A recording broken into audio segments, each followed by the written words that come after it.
एक दिन अचानक शाम में बारिश का मौसम लग रहा था। आसमान में काले बादल घूम रहे थे। बिजली भी तेजी से चमक रही थी।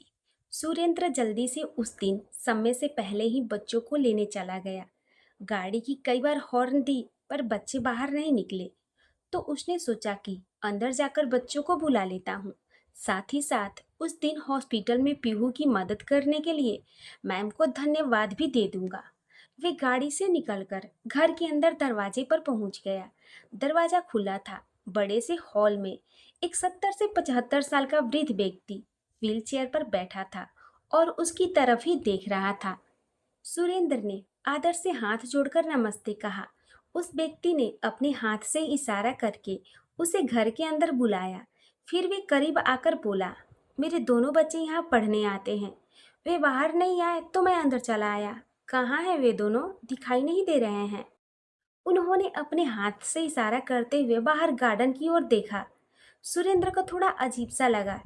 ये मुंह से क्यों नहीं बोल रहे हैं? वे गार्डन की तरफ जाने लगा तो बच्चों की हंसने की आवाजें आने लगी। लग रहा था जैसे बच्चे खेल रहे हो। वे गार्डन में पीहू, राज आवाजें देते हुए जाने लगा। दोनों बच्चे एक खरगोश के पीछे भाग रहे थे। तभी तेज बारिश शुरू हो गई। पीएस मैम जोर से आवाज देने लगी, बच्चों अंदर चलो। वे जैसे ही पीछे मुड़ी, तेज हवा के झोंके से उनका दुपट्टा उड़कर सुरेंद्र के चेहरे को ढक गया। सुरेंद्र जल्दी से दुपट्टे को अपने चेहरे से हटाने लगा। वही 4 से 6 कदम पर पीएस मैम खड़ी थी। जब दोनों की नजरें मिली तो अचानक सुरेंद्र के होठ हिलने लगे। वे मन ही मन कुछ बुदबुदाने लगा। उसके चेहरे पर आश्चर्य के भाव उमड़ने लगे, क्योंकि सूट में भींगी भींगी सी वे लड़की, जिसके होठ कांप रहे थे, जो अपने आप को भीगे कपड़ों में संभाले जा रही थी, वे कोई और नहीं बल्कि प्रियंका ही थी। इसे आप क्या कहेंगे दोस्तों? वे खुशी से दौड़कर प्रियंका को अपने सीने से लगा लिया। पागलों की तरह उसे चूमे जा रहा था। कहाँ चली गई थी? मैं तुम्हारे बिना बहुत अकेला हो गया था। तुम्हारी कितनी तलाश की, हर किसी से तुम्हारे बारे में पूछा, कई सालों तक तुम्हारा इंतजार किया, पर मैं निराश नहीं हुआ। देखो, आज तुम्हें मेरा प्यार मुझसे मिलवा ही दिया। मुझे भगवान से अब कुछ और नहीं चाहिए। वे आसमान की तरफ देखकर बोला, थैंक यू गॉड, आज मुझे प्रियंका मिल गई। अब मैं तुम्हें अपने से दूर नहीं होने दूंगा। तुम्हें अपनी जिंदगी में वापस ला कर रहूंगा। I love you, I love you. तभी बच्चों ने आवाज दी, पापा, पापा, आप भीग रहे हैं, अंदर आ जाइए। अचानक सुरेंद्र का ध्यान टूटा। उसके दोनों हाथ खाली थे। वे अपने अगल बगल देखा तो शायद ये ख्वाब था। सुरेंद्र प्रियंका की तरफ देखा। वे आगे बढ़ी और उससे अपना दुपट्टा लेकर अंदर आ गई। वे अपने अंतर्मन को संभाल रही थी। सुरेंद्र जी यहाँ? वे खुश भी थी और अपनी खुशी छुपा भी रही थी। तो क्या ये दोनों बच्चे उनके हैं? तभी उसे ध्यान आया, कपड़े बदल लेती हूँ। थोड़ी देर में जब वे कमरे से बाहर आई तो सुरेंद्र हॉल में खड़ा था। दोनों बच्चे टॉवेल से उन्हें पोंछ रहे थे। उस व्हीलचेयर पर बैठे बुजुर्ग ने इशारे से कहा, इन्हें दूसरे कपड़े दे दे। वे सिर हिलाकर बोली, जी। प्रियंका सुरेंद्र से बोली, आप चाहे तो दूसरे कमरे में कपड़े चेंज कर लीजिए, वहाँ कुछ कपड़े पड़े हैं। वे शक पकाते हुए बोला, नहीं नहीं, मैं ठीक हूँ, अभी बारिश कम हो जाएगी तो मैं चला जाऊँगा, तो आप बैठ जाइए। फिर वे बच्चों के लिए कुछ खाने को लेकर आई और व्हील चेयर पर बैठे उस आदमी को दूसरे कमरे में लेकर चली गई। थोड़ी देर में आई तो सुरेंद्र किसी से फोन पर बातें कर रहा था। शर्मा जी कुछ भी कीजिए, हम यहाँ बारिश में फंसे हुए हैं। ठीक है, मैं थोड़ी देर और इंतजार करता हूँ। वे बार बार छींक रहा था। प्रियंका उसके पास आकर बोली, क्या हुआ? वे बोला, कुछ नहीं, बहुत भारी बारिश के कारण आगे का सारा रोड जाम हो गया है। बच्चे बहुत परेशान हो जाएंगे और फिर आप बच्चों की चिंता मत कीजिए, वे सो गए हैं। अगर बारिश छूट जाएगी तो आप चले जाइएगा। तब तक ये गीले कपड़े चेंज कर लीजिए, मैं आपके लिए कॉफ़ी बनाती हूँ। वे चली गई। दोनों कॉफ़ी पी रहे थे। सुरेंद्र अपने आधे अधूरे नज़रों से या कहिए इशारों से उसे देख रहा था। तुम तो बिल्कुल नहीं बदली, आज भी उतनी ही सुंदर हो, कुछ भी तो नहीं बदला। वे शर्माना, कम बोलना। सुरेंद्र का दिल बार बार यही कह रहा था कि पूछो कि इतने दिनों तुम कहाँ थी, पर शायद उसे बुरा लग जाएगा। आफ्टर ऑल मैं एक शादीशुदा आदमी हूँ। तभी चुप्पी तोड़ते हुए सुरेंद्र ने पूछा, ये घर किसका है? वे व्हीलचेयर पर आदमी कौन है और तुम्हारा उसके साथ क्या रिश्ता है? वे मुस्कुराते हुए बोली, आपकी सवालों पर सवाल वाली आदत अभी तक नहीं गई? वे मुस्कुराने लगा। अच्छा तो बस एक सवाल का ही जवाब दे दो, तुमने शादी क्यों नहीं की? प्रियंका के चेहरे पर दर्द भरे भाव छा गए। वे इधर उधर देखने लगी। तभी पीहू अपने हाथों से आंखें मलते हुए आई और बोली, मुझे अकेले में डर लग रहा है। प्रियंका झट से उठ गई और बोली, कोई बात नहीं, चलो मैं आपके साथ सो जाती हूँ। उसने सुरेंद्र की तरफ देखते हुए कहा, आप चाहें तो गेस्ट रूम में आराम कर सकते हैं, वे खाली है। सुरेंद्र के दिमाग में रात भर यही चलता रहा, इस वृद्ध आदमी से इसका क्या रिश्ता है? ये क्या लगता है प्रियंका का? और इसने अभी तक शादी क्यों नहीं की? इन सब सवालों के जाल में सुरेंद्र फंसता जा रहा था। फिर कब सुबह हो गई उसे भी नहीं पता चला। सुबह दोनों बच्चे उसके पास खड़े थे। चलो पापा जल्दी घर, फिर हमें स्कूल भी जाना है। हॉल में प्रियंका उस वृद्ध आदमी को दवा दे रही थी। तभी वहां बच्चे आए और उन्होंने बाय दादाजी कहा। वे खुशी से अपने हाथ उठाकर आशीर्वाद देने लगे। सुरेंद्र ने भी प्रणाम किया और प्रियंका की तरफ देखते हुए धीरे से बाय बोला। वे भी अपनी पलकें झुकाए बाय बोल दी। घर पहुंचते ही बच्चों ने कहा, लक्ष्मी आंटी हमें जल्दी से स्कूल के लिए तैयार कर दीजिए। वे दोनों बच्चों को लेकर कमरे में चली गई। रजनी सुरेंद्र की तरफ देखकर बोली, रात एक अजनबी के घर गुजार कर आए हो? वे फट से बोला, वे अजनबी नहीं है। फिर रुककर अपनी बातें को संभालते हुए बोला, मेरा मतलब वे बच्चों की मैम है और मैंने तुम्हें रात में ही कॉल करके बताया था ना कि हम वहाँ मजबूरी में फंस चुके हैं। फिर वे थोड़ी देर बाद तैयार होकर ऑफिस चला गया। अब तो सुरेंद्र के दिमाग में बस यही बात थी कि आखिर प्रियंका ने शादी क्यों नहीं की। कहीं वे मेरा इंतजार तो नहीं करती रही? नहीं नहीं, उसके लिए परिवार पहले है। उसने तो मुझसे प्यार का इकरार भी नहीं किया था। ओह, सोचते सोचते पागल हो जाऊंगा। वे अपने दोनों हाथ सिर पर रखते हुए बोला। तभी निशा का फोन आया। सुरेंद्र ने सोचा, क्या इसे प्रियंका के बारे में बता देना चाहिए? उसने फोन उठाया और कहा, निशा क्या तुम्हें प्रियंका याद है?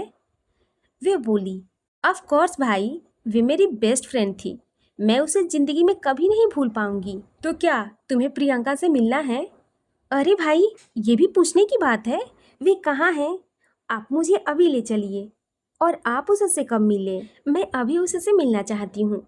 मैं अभी आपके पास आ रही हूँ। अरे रुको रुको, आज नहीं, कल तुम मेरे साथ उसके स्कूल चलना। वे अपने पीहू और राज के स्कूल में पढ़ाती है। निशा के लिए एक दिन बहुत ही बेचैनी से कटा। सच ही तो है दोस्तों, जब किसी से मिलना हो, वे भी किसी पुराने बिछड़े हुए दोस्तों से, तो वे लम्हा कटता ही नहीं और इंतजार खत्म ही नहीं होती। लगता है जल्दी से सुबह हो और मैं उस शख्स को देखूं। शायद यही हाल निशा का भी हो रहा था। प्रियंका से मिलने के लिए दूसरे दिन वे सुरेंद्र और रवि के साथ स्कूल पहुंच गई। क्योंकि जब रवि ने प्रियंका के बारे में सुना तो वे भी उससे मिलने के लिए तैयार हो गया। पर स्कूल जाकर मालूम चला कि आज तो पीएस मैम छुट्टी ली है। वे सब निराश हो गए। निशा बोली, पर भाई मुझे उससे मिलना है, आप उसके घर चलिए, आप तो उसका घर भी देखे हैं ना? वे बोला, हाँ पर उसके घर जाना उचित रहेगा। रवि बोला, इसमें बुराई ही क्या है, हम सब उसके दोस्त हैं। फिर सब प्रियंका के घर पहुंच गए। वे घर पहुंचे तो मेन दरवाजा खुला था। वे अंदर आए तो घर में पूजा हो रही थी। चारों तरफ सन्नाटा था। बस पूजा में एक पंडित, एक बूढ़ा व्हीलचेयर पर बैठा हुआ और साथ में प्रियंका थी। वे वृद्ध बूढ़ा आदमी पूजा के पास व्हीलचेयर पर बैठे बैठे रोए जा रहा था। बगल में प्रियंका के भी रोते रोते आंखें लाल हो चुकी थी। शायद किसी की पुण्यतिथि थी। वे सभी पीछे ही खड़े थे। किसी को कुछ समझ नहीं आ रहा था। एक नौजवान आदमी के फोटो पर फूलों की हार चढ़ी थी और एक वृद्ध महिला के फोटो के ऊपर भी। वे सोचे, ये दोनों कौन है? शायद इस वृद्ध व्यक्ति के परिवार वाले होंगे और प्रियंका यहाँ केयर टेकर का काम कर रही होगी। हाँ हाँ, यही होगा, क्योंकि ये तो इतनी दयालु है कि किसी को भी अपना बना लेती है। पूजा समाप्त होने पर वे सभी को बैठने के लिए कही और व्हीलचेयर वाले आदमी को उनके कमरे में लेकर चली गई। थोड़ी देर बाद आई तो निशा के गले लगकर रोने लगी। ये देखकर सुरेंद्र और रवि भी भावुक हो गए। रवि जी मजाक से बोले, प्रियंका, थोड़ी आंसू हमारे लिए भी बचा लो। दोनों अलग होकर मुस्कुरा पड़ी। रवि उसे हंसाने के लिए बोला, प्रियंका, तुम किस चक्की का आटा खाती हो? आज भी तुम वैसे की वैसे ही हो। क्या बात है, इतना मेंटेन? वे बोली, चलिए आप लोग बैठिए, मैं सबके लिए कॉफी लाती हूँ। रवि तुरंत बोल पड़ा, कॉफी इस रईस आदमी को पिलाइए, मैं तो साधारण मामूली सा इंसान हूँ। मुझे एक कप चाय और दो मैरीगोल्ड बिस्किट ही चलेगी। सब हंसने लगे। अच्छा, मैं आप सबके लिए चाय ही बनाती हूँ। रवि फिर बोल पड़ा, प्रियंका, ये गजब नहीं करना, नहीं तो मेरे दोस्त को लगेगा आज भी तुम मुझ पर ही विश्वास करती हो ज्यादा। वे कुछ नहीं बोली। निशा बोली, क्या भाई आप भी? सब बैठकर चाय पी रहे थे तो अचानक रवि बोला, ये इतना आलीशान मकान किसका है? और तुम यहाँ अकेली क्यों रहती हो? इस वृद्ध आदमी का कोई अपना नहीं है क्या? प्रियंका के आंखों में आंसू भर आए। वे बोली, ये व्हीलचेयर पर बैठे वृद्ध आदमी कोई और नहीं, ये मेरे ससुर हैं। सुरेंद्र के हाथों से चाय का कप गिर गया। रवि और निशा के होश उड़ गए। सुरेंद्र के मुंह से निकला, मतलब? वे सुरेंद्र के पैरों के पास से कप के टुकड़े को उठाने लगी। सबके चेहरे पर प्रश्नवाचक चिन्ह लग गया। वे हॉल में पूजा के पास रखे फोटो की तरफ देखते हुए बोली, ये औरत मेरी सास है और ये मेरे पति मृत्युंजय हैं। सबकी आंखों में आंसू आ गए, मानो पूरा शरीर सुन्न हो गया हो। किसी को कुछ समझ नहीं आ रहा था। सब खामोश हो गए। फिर उस खामोशी को तोड़ते हुए निशा उसके पास जाकर बोली, लेकिन ये सब कब हुआ और कैसे? प्रियंका उसकी तरफ देखते हुए बोली, छोड़ना, क्या करेगी जानकर? वे बोली, नहीं, मुझे जानना है और तू पूरी कहानी बता। मैं सारी बात जानना चाहती हूँ कि हम सब उस पहाड़ से अलग हो गए थे, उसके बाद क्या क्या हुआ, मुझे बता। प्रियंका खिड़की से बाहर देखते हुए बोली, उस बाढ़ ने तो हमारे सारे सपनों को बहाकर कहीं और ही ला दिया। ना वे बाढ़ आती, ना हमारी जिंदगी ऐसी होती। उस वक्त सभी अपनी अपनी जान बचाकर कहीं कहीं भाग रहे थे। 2-3 दिनों तक किसी ने कुछ खाया पिया भी नहीं था। भीगे कपड़ों में हम सब बस चले जा रहे थे। हम लोगों का कोई सहारा नहीं मिल रहा था। तो हम छुपते छुपते एक घर में जा पहुंचे। उस घर के एक बहुत ही समान व्यक्ति, जो आज मेरे ससुर हैं, उन्होंने हमें सहारा दिया। मेरे ससुर एक साइंटिस्ट हैं। पानी में भीगने के कारण मेरे छोटे भाई को ब्रेन फीवर हो गया। उसकी हालत बहुत ही खराब होती जा रही थी। तब उन्होंने हमें अपने साथ मुंबई लाया।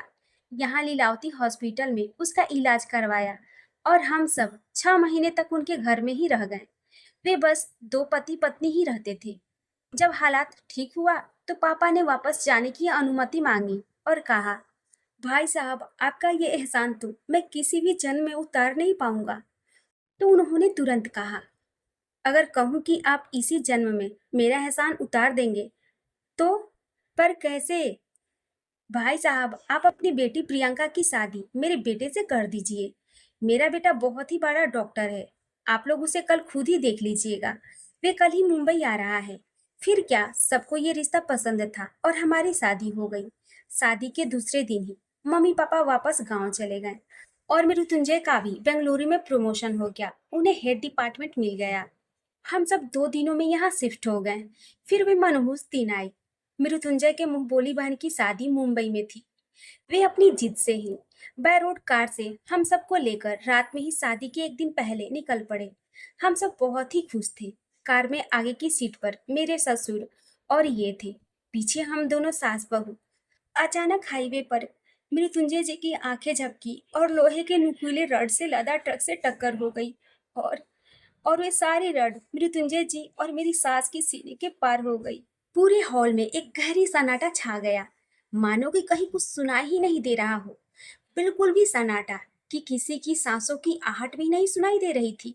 प्रियंका की जुबान चुप हो गई, पर आंखें मानो आंसुओं से सारे दर्द बयां कर रही हो। रवि प्रियंका के करीब जाकर बोला, फिर? वे रवि के चेहरे को देखते हुए बोली, फिर पता नहीं हमें कौन वहां से हॉस्पिटल पहुंचाया। 2 दिनों बाद मुझे होश आया तो मेरी पूरी दुनिया ही लूट चुकी थी। सामने सास और पति की लाश पड़ी हुई थी। ससुर को काफी चोटें आई थी। उनके दोनों पैर टूट चुके थे। रीढ़ की हड्डी भी टूट गई थी। वे बस जिंदा लाश की तरह मुझे देख रहे थे। इधर दाह संस्कार के बाद मैंने अपने आप को खत्म करने का सोच लिया। ये कैसी जिंदगी है। अभी तो मेरे हाथों की मेहंदी भी नहीं छूटी थी। मात्र 11 दिनों के लिए मैं सुहागन बनी थी। अब मैं नहीं जीना चाहती थी, पर हिम्मत नहीं जुटा पाई। बस बाबूजी का वे मायूस आंखें नजरों के सामने आने लगी, जो बार बार यही कह रही थी कि मैं बिल्कुल अकेला हूँ, बेसहारा हूँ, लाचार हूँ। फिर कुछ दिनों बाद मालूम चला बाबूजी ने अपनी आवाज खो दी है। पहले तो लगा वे कुछ बोलना ही नहीं चाहते हैं, पर बाद में असली बात मालूम चली। बस उसी समय से बाबूजी मेरे जीने का सहारा बन गए और मैं उनकी। तभी निशा उसके गले लगकर रोने लगी। तो बहुत ही बहादुर है, अकेली इतनी बड़ी मुसीबत से लड़ती रही। आज तो सच में मुझे तुझ पर फक्र है कि तू मेरी दोस्त है। रवि भी बोला, सच में प्रियंका, आज तो तेरे लिए मेरे मन में और भी इज्जत बढ़ गई। लेकिन अंकल आंटी और तुम्हारे भाई बहन, वे दोनों? कुछ दिनों बाद वे दोनों विदेश में ही सेट हो गए। मम्मी पापा गांव की देखभाल में बिजी हो गए। कभी कभी यहाँ आते हैं, कुछ दिन रहकर फिर चले जाते हैं। सुरेंद्र वही सोफे पर बैठे बैठे कुछ सोचने लगा। पता नहीं कहाँ खो गया। वे प्रियंका के पास जाकर उसके आंसुओं को पोंछने लगा, उसे अपनी सीने से लगाकर उसके बालों को सहलाते हुए बोला, अब मैं आ गया हूँ, सब ठीक हो जाएगा। तुम अकेली नहीं हो, मैं हर लम्हा तुम्हारे साथ हूँ, तुम्हारे पास हूँ। तभी रवि उसके पास आकर बोला, ओए, तू कहाँ खो गया? वे उसे देखते हुए बोला, कुछ नहीं यार, मैं सोच रहा था प्रियंका ने अकेले बहुत ही दर्द सहा है। मैं तो हर वक्त उसकी सलामती की दुआ मांगता रहा। पर क्या बोला? कु, कुछ नहीं। अब घर चले, बहुत भारी भारी सा लग रहा है। सुरेंद्र ने कहा, हाँ हाँ तो चल, मैं निशा को बुला लाता हूँ। निशा, निशा, उसने आवाज लगाई। हाँ भाई बोलिए। अब चले?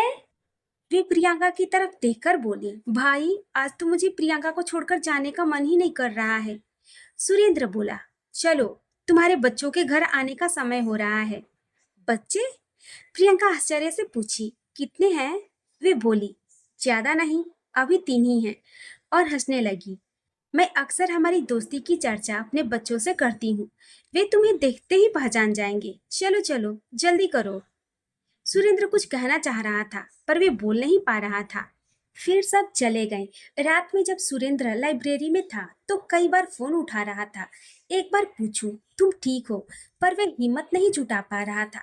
फिर उसने हिम्मत करके फोन किया। प्रियंका बुक पढ़ रही थी। जब उसने फोन देखा तो अननोन नंबर था। वे उठाकर बोले, हेलो, कौन? वे बोला, तुम ठीक हो? प्रियंका आवाज पहचान गई। वे बोली, हाँ, पर आप क्यों पूछ रहे हैं? बस तुम्हारा दर्द का एहसास हुआ तो सोचा कुछ हालचाल पूछ लूं। ये मेरा नंबर है, अगर तुम्हें कभी मेरी याद आए, मेरा मतलब है कुछ काम पड़े तो इस नंबर पर कॉल कर लेना। थोड़ी देर रुकते हुए वे बोला, अच्छा चलो, गुड नाइट। जी गुड नाइट। कहते हैं ना दोस्तों कि पहला प्यार भुलाए ना भूले। ये तो वे एहसास है जो मिटाए ना मीटे। इधर रजनी को अब लगने लगा था जैसे उसके बच्चे दिन भर पीएस मैम के गुणगान गाते रहते हैं। और तो और जब से लक्ष्मी, जो घर की मेड है, उसे से मिलकर आई है, वे भी उसी के गुणगान कर रही है। सुरेंद्र के चेहरे पर भी पीएस मैम के नाम से स्माइल आ जाती है। जरूर कोई बात है। अब तो लगता है मुझे भी उससे मिलना ही होगा।